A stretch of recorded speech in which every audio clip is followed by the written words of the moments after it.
An entire world is ready for you to start your career teaching the path to wellness. Mastering the science of mindfulness. And the art of coaching. To help clients achieve mental, emotional, and physical betterment of life. Through movement, nutrition, recovery, and regeneration. Because impacting one person impacts a family. Impacting a family impacts a community. And impacting a community impacts the world. Become an NASM certified wellness coach.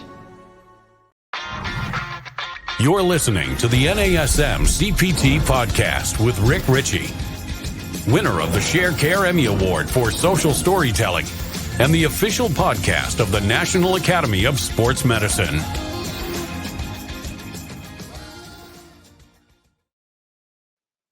Hey, y'all. Welcome to the NASM-CPT Podcast. My name is Rick Richey, and today it might seem a little different. The sound might be a little different because I'm not at my home doing my setup with my microphone and my lights.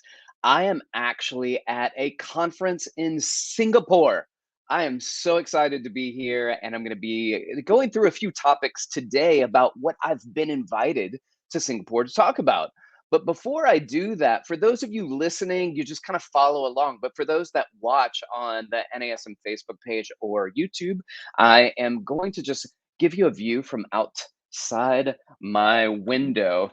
So I am staying at the Fairmont Hotel in Singapore, and that right there's the Marina Bay Sands. So it looks these three buildings with a giant boat across the top of it. Think in the scene from Crazy Rich Asians.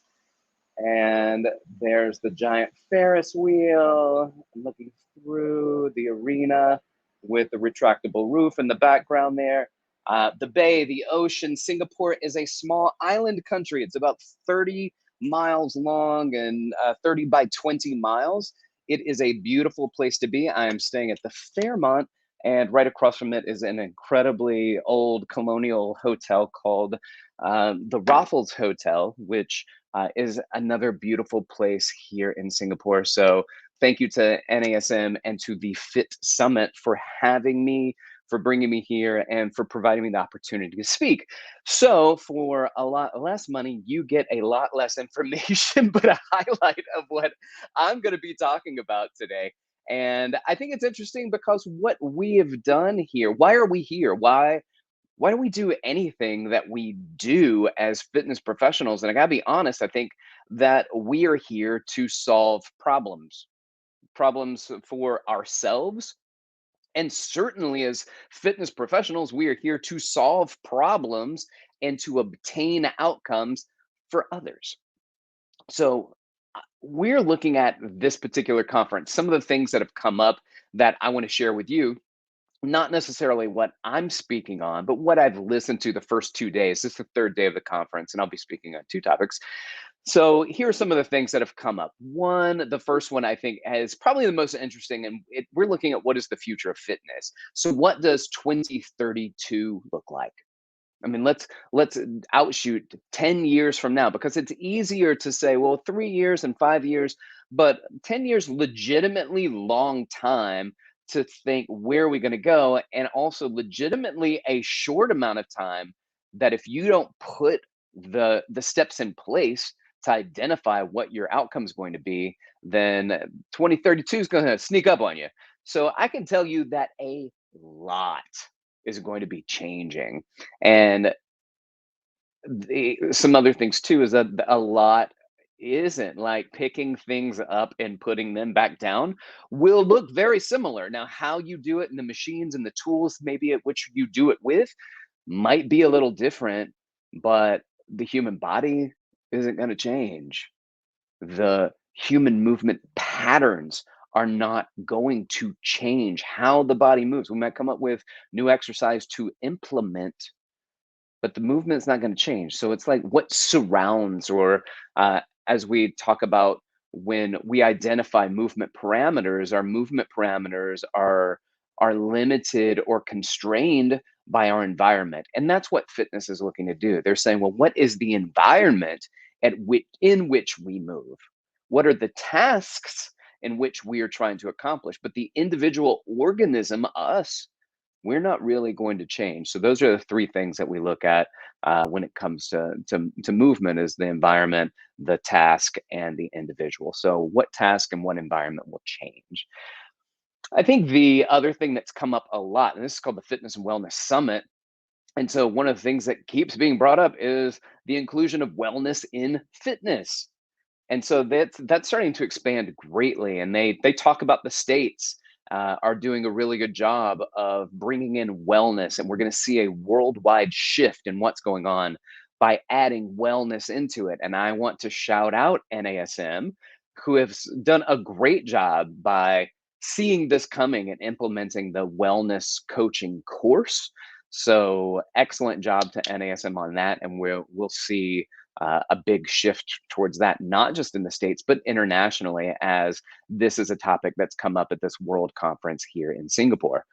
The rise of boutique fitness is also there, and how they've disrupted and changed fitness. So shout out to boutique fitness. And I will say my gyms are boutique gyms. The Recover, that we had, the brick and mortar recovery facility, that's boutique. But we're also talking about cycling studios and rowing studios and the personal training gyms, and the rise of those things, these boutique fitness. So you don't have necessarily, where everybody was going to was a centralized large gym that had multiple offerings, and that's still there and it's still great. And this is my soothsaying, my harbinger moment, where we're going to see big shifts in the pendulum. I think people are going to do boutique fitness for a while, and then people are going to look back and be like, man, that gym over there allows me to do any and everything that I want in one place. And that will be appealing. So you'll have people going back and forth, people leaving to do each, and then certainly to do one, the other. And then certainly people with enough money are going to say, well, not only am I going to be at this large gym that has multiple offerings, but I'm going to do a few classes at the boutiques because I love this instructor. And I'm also going to have a Peloton at home, and I will utilize that. But for the rest of us, we got to pick and choose, you know what I'm saying? So I believe that that's what we're going to see. There's also a lot of talk about business and conference at the conference that I have no idea what's going on. I've never heard so many words like what's going to be changing in franchising, and what does tech look like. And the tech conversation of the future of fitness is bonkers. You're going to be seeing a lot of cool stuff coming out, but I've heard things like M and A. I'm like, MMA I know about, but M and A, and they're like, yeah, mergers and acquisitions. I'm like, oh yeah, of course. I knew what that was. I didn't know. Suppliers, distributors, sub-distributors, providers, regulators, regulations, international regulations, so we can put content together, but it has to fall within regulations of multiple international regulations. It's a lot. There's a lot of stuff out there that I don't know, y'all. It's just it's so foreign to me, and it has been such a very cool learning experience for me to be here. But I want to speak just briefly about what I'm going to be speaking about today. There are two different topics that have arisen that they wanted me just to provide some insights to. Now, I'm not getting up and speaking, I'm actually on panels. So when they were like, we want you to come out and be on a panel, and I thought, that's crazy. That's a long trip to be putting me up for me to spend an hour with four other people talking. And they were like, all right, we'll put you on a second panel. And I was like, oh, well, that's worth it. So I said, let's do it. So the first topic, and I'm going to read this directly, is connecting with underserved populations and demographics. How can we build new services and businesses to meet their needs?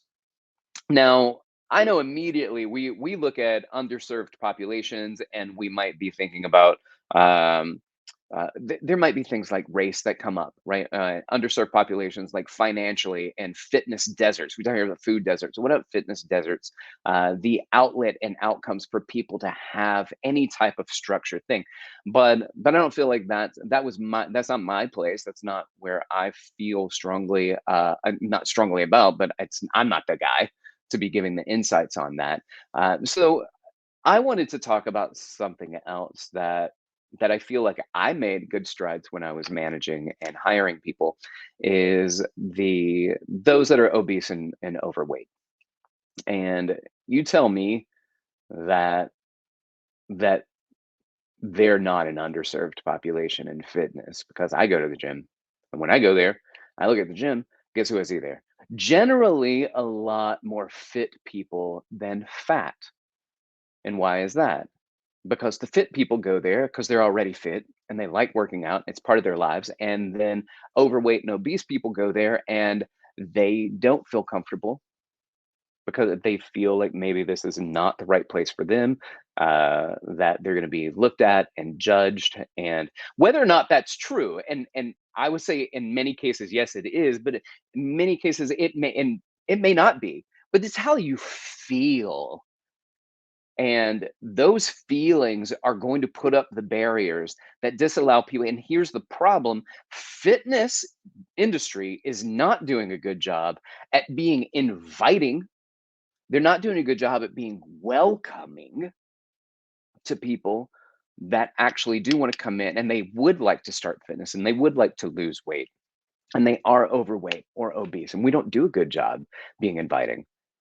I don't see a lot of commercials with those faces and those bodies being presented. I don't see that.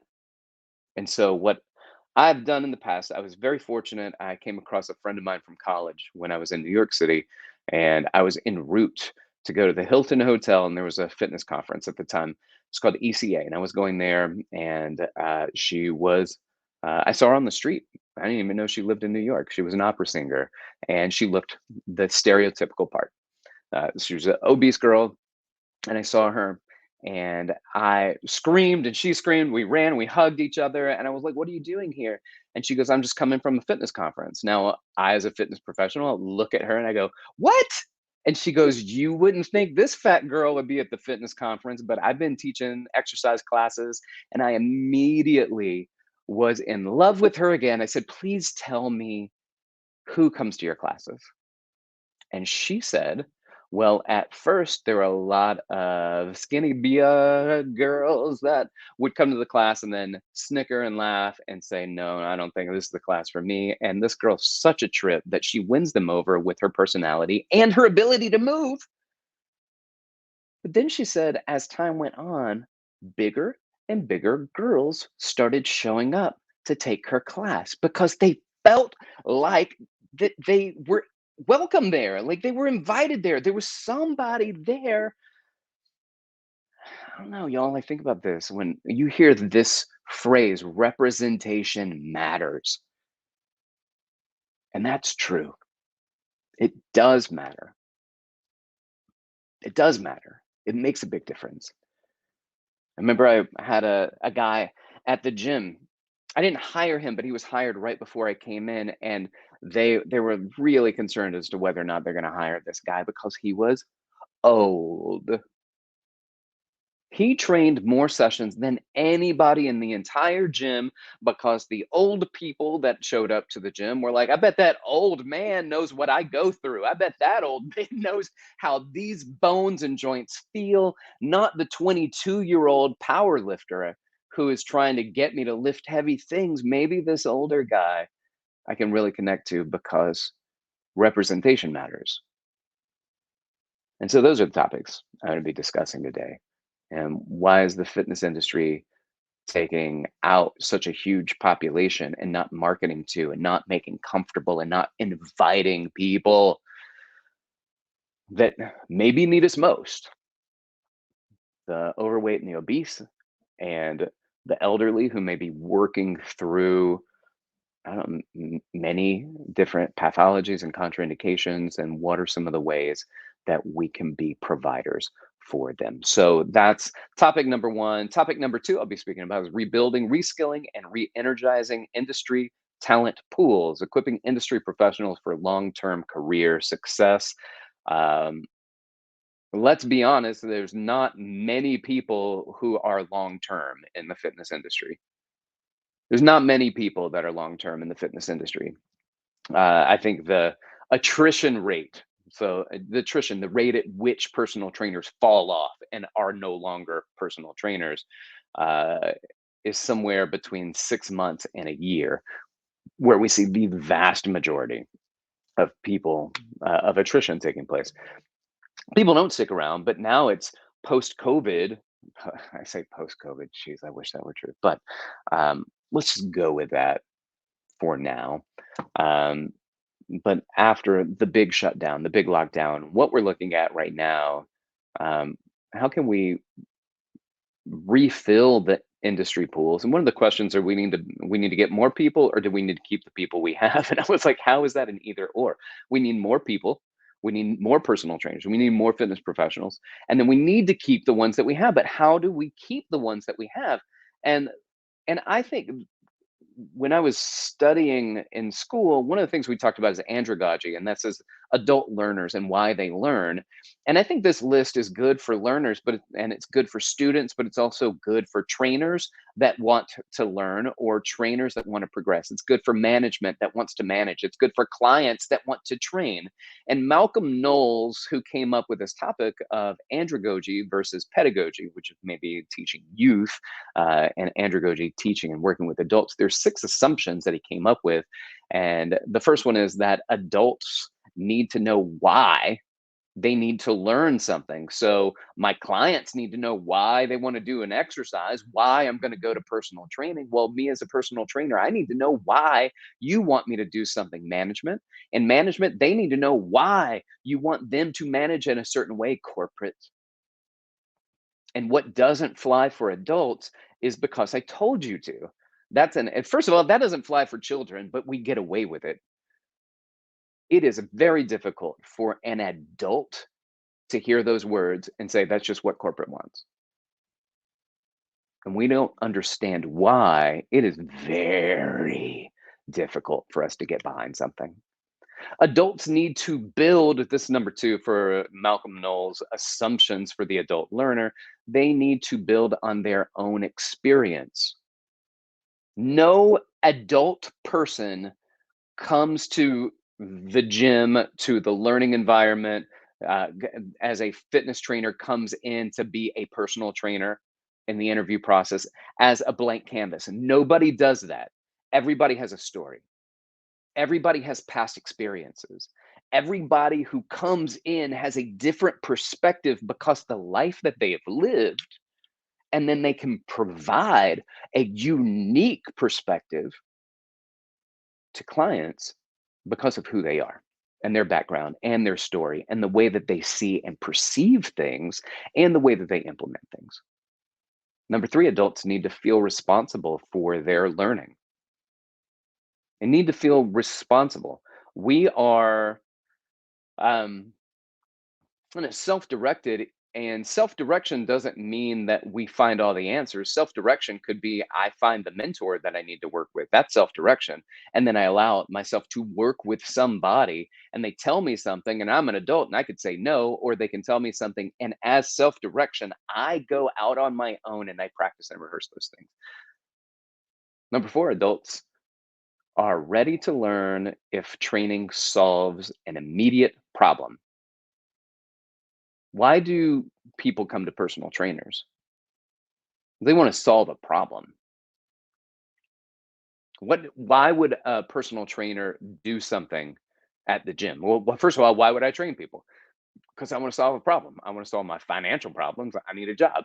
I want to solve your problems because you're my client and your problems are my problems. So I need to find out a way to help solve your problems. So I'm trying to solve several problems here. One, I'm trying to learn what I need to do in order to help my client solve their problems. And then I need to solve my own problems. I need to pay my bills. I need to be able to go out. I need to be able to live life.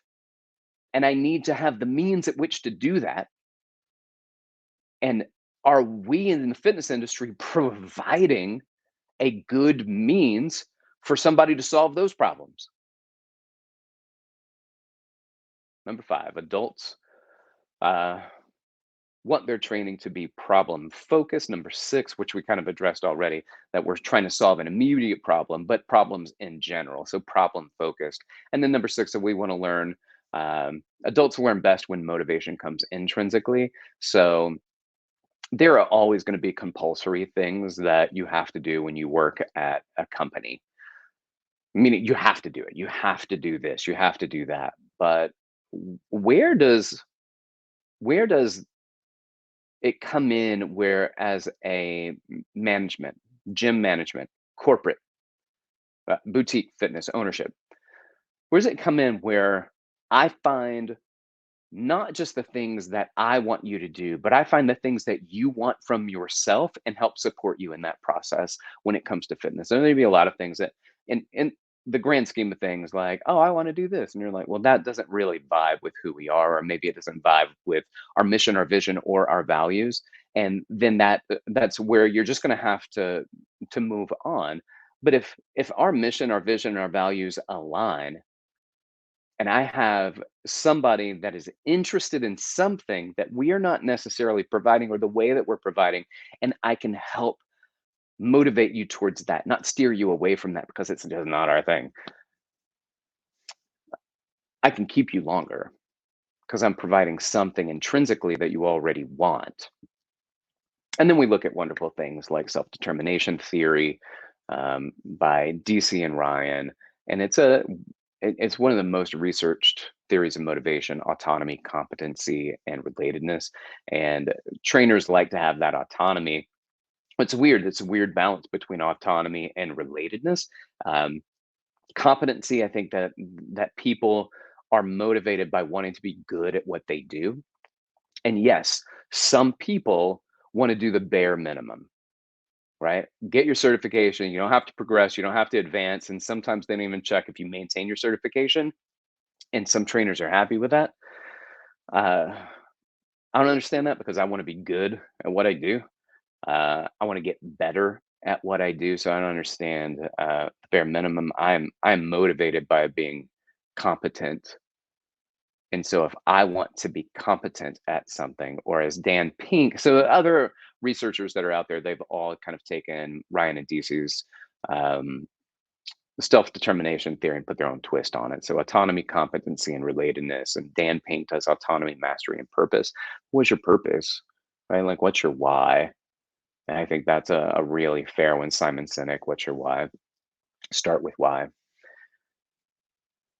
And Simon Sinek pulling information from Ryan and DC as well, the researchers for self-determination theory. But can I create a community in the gym environment and also create autonomy in the gym environment?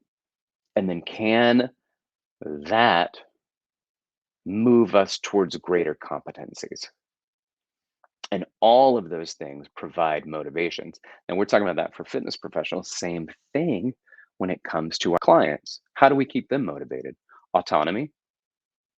We give them autonomy, which is, I can't necessarily just dictate all the time everything, because sometimes they just don't want to do that stuff. So you say, what do you want to do? If you'd write your own program today, what would you write? What would you do? Give them a little bit of autonomy, and then certainly they have the autonomy out on their own to do things. Are they doing the things you want them to do? I don't know. But if they're working towards their competency or their mastery, then yeah, because it's meaningful to them. And then the relatedness, because they relate to you.